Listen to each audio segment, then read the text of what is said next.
Assalamualaikum warahmatullahi wabarakatuh. Salam dan bahagia untuk kita semua. Saya Neng Rahmayanti, calon guru penggerak Angkatan 5 dari Kabupaten Sumedang. Pada kesempatan ini, saya akan mencoba membuat kesimpulan dan refleksi dari modul 1.1 mengenai refleksi filosofis pendidikan nasional Ki Hajar Dewantara. Ki Hajar Dewantara menjelaskan mengenai konsep pendidikan dan pengajaran, di mana pengajaran merupakan bagian dari pendidikan. Dalam proses pengajaran, pendidikan dilaksanakan dengan cara memberikan ilmu yang bermanfaat untuk hidup anak-anak. Sedangkan pendidikan itu sendiri memiliki makna yang lebih luas, di mana pendidikan adalah tuntunan dalam hidup tumbuhnya anak. Pendidikan menuntun segala kodrat anak agar mereka mencapai keselamatan dan kebahagiaan, baik sebagai manusia maupun sebagai anggota masyarakat.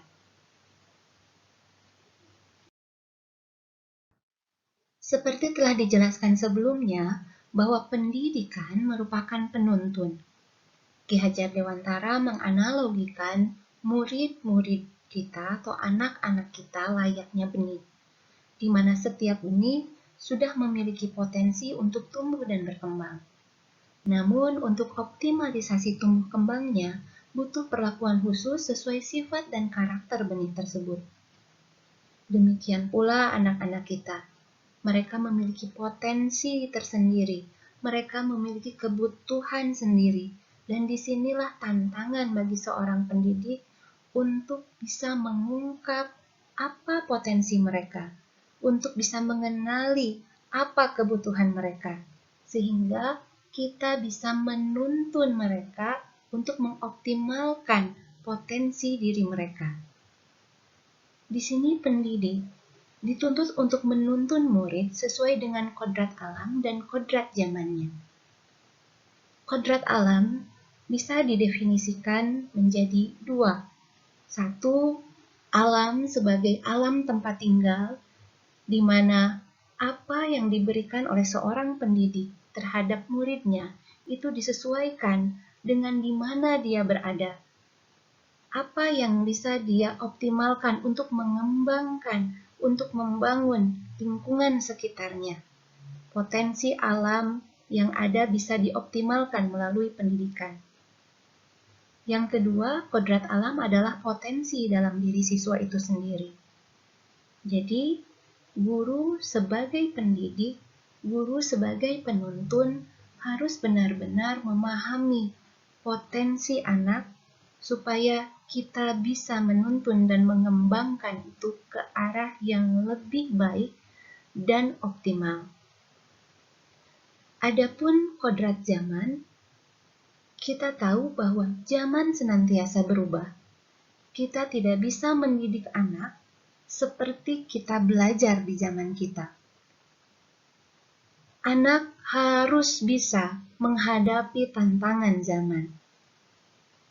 Jadi perubahan akan senantiasa terjadi, tetap dengan berdasar pada kodrat alam, tetapi harus bisa menjawab tuntutan zaman. Pendidikan mampu menciptakan sebuah peradaban.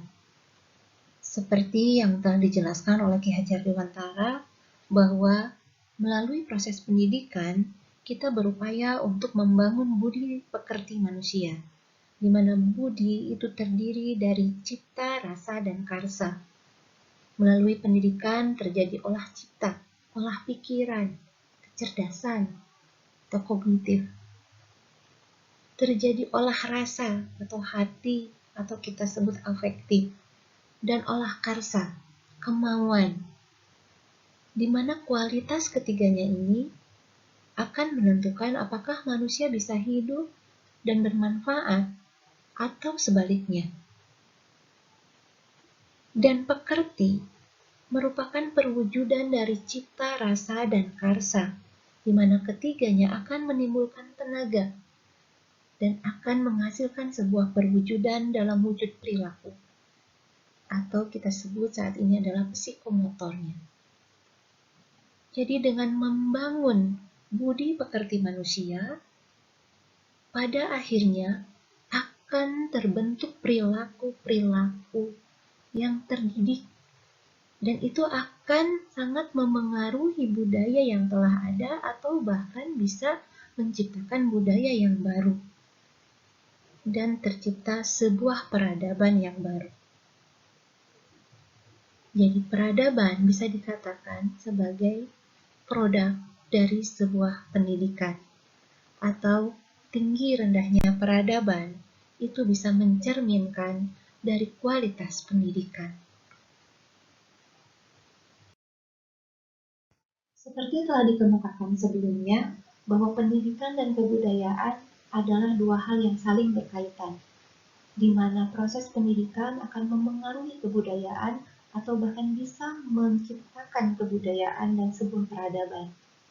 Untuk hal ini, Ki Hajar Dewantara mengemukakan 3 prinsip perubahan yang dikenal dengan asas trikon. Yang pertama adalah kontinuitas, yang kedua konsentris, dan yang ketiga konvergensi. Kontinuitas artinya berkelanjutan. Dalam hal ini, kita mengetahui bahwa kebudayaan atau garis hidup bangsa itu sifatnya berkelanjutan. Meskipun zaman berubah, nilai-nilai dari luar juga memengaruhi pada kebudayaan kita, tetapi tetap bahwa karakter bangsa merupakan kelanjutan dari budaya sendiri. Yang kedua, konsentris, yang artinya memiliki satu pegangan.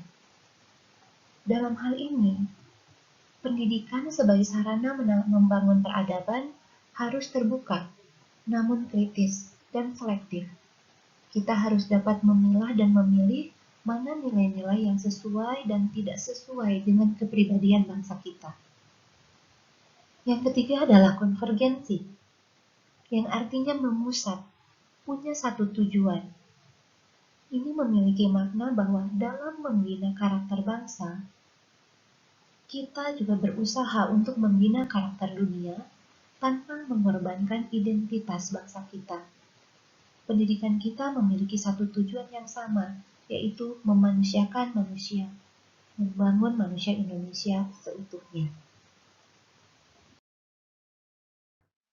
Ada 3 semboyan buah pemikiran Ki Hajar Dewantara yang menjadi pegangan untuk setiap pendidik agar dapat membangun budi pekerti yang mulia pada anak didiknya. 3 semboyan tersebut adalah Ing Ngarso Sumtulodo, Ing Madya Mangunkarsa, dan Tuturi Handayani. Di sini digambarkan bahwa guru sebagai pendidik berada di semua lini. Saat di depan, dia menjadi teladan.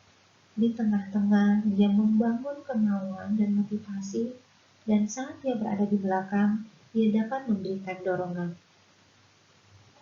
Ketiga hal ini menjadi tantangan untuk kita sebagai pendidik agar senantiasa terus belajar dan memperbaiki diri, agar dapat melaksanakan ketiganya dan membangun budi pekerti yang mulia untuk setiap anak didik kita.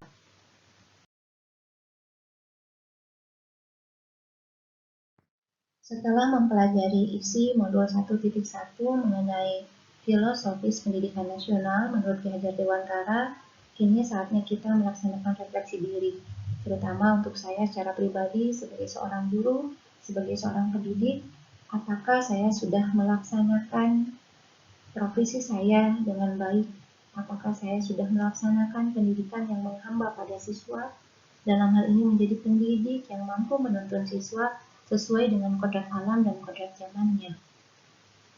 Sebetulnya, konsep mengenai murid memiliki potensi masing-masing, memiliki kebutuhan masing-masing, dan konsep mengenai pendidikan yang bukan hanya sekedar transfer ilmu, tetapi juga membina, membangun karakter dan budi pekerti, itu sudah saya yakini kebenarannya sebelum mempelajari modul ini.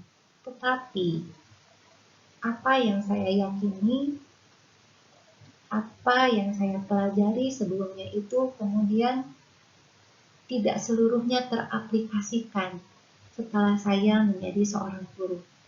Jadi di sini Saya merasa saya belum bisa menjadi pendidik yang baik.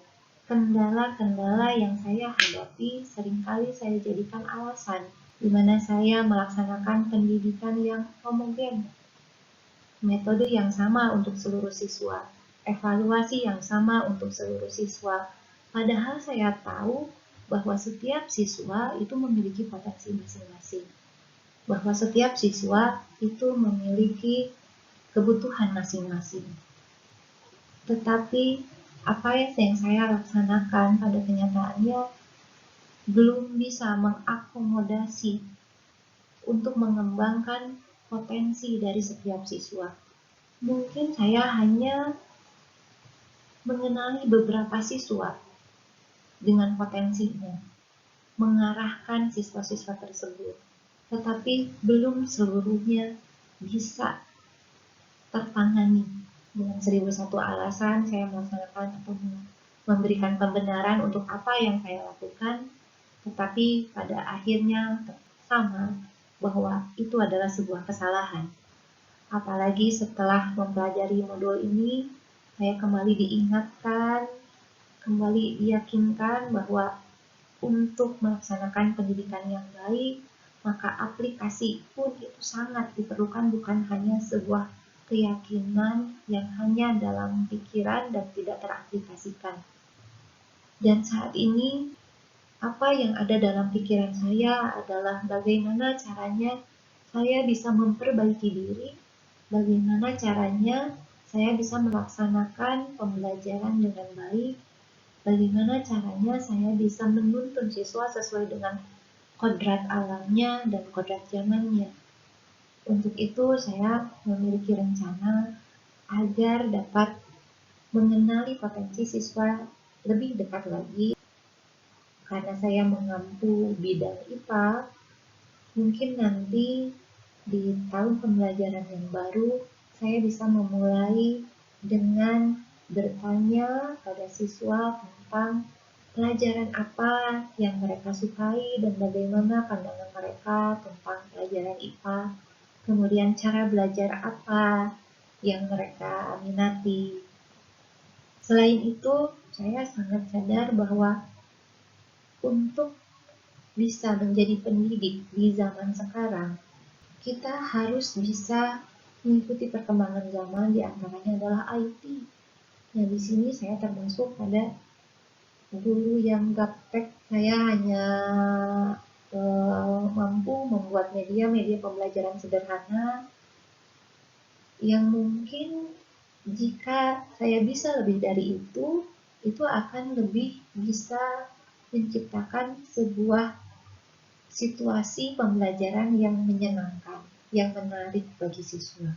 Jadi di sini rencana saya ke depannya adalah saya akan berupaya untuk bisa belajar lagi agar bisa menjadi lebih kreatif dan inovatif, terus belajar mengenali siswa lebih dekat, mengenali potensi diri mereka, dan mempelajari IT lebih baik lagi agar dapat memberikan fasilitas pembelajaran dengan baik, menciptakan suasana pembelajaran yang menyenangkan untuk murid-murid di sekolah. Mungkin itu refleksi yang bisa saya laksanakan untuk saat ini. Semoga ini bisa teraplikasikan agar saya sebagai guru dan sebagai pendidik bisa melaksanakan tugas dengan baik, menjadi pendidik yang menghamba pada siswa, yang dapat menuntun siswa sesuai dengan kodrat alam dan kodrat zamannya. Demikian kesimpulan dan refleksi yang telah saya lakukan. Terima kasih. Semoga apa yang dipaparkan dapat bermanfaat, khususnya untuk saya, untuk kita semua. Salam dan bahagia untuk kita semua, guru penggerak, tergerak, bergerak, menggerakkan.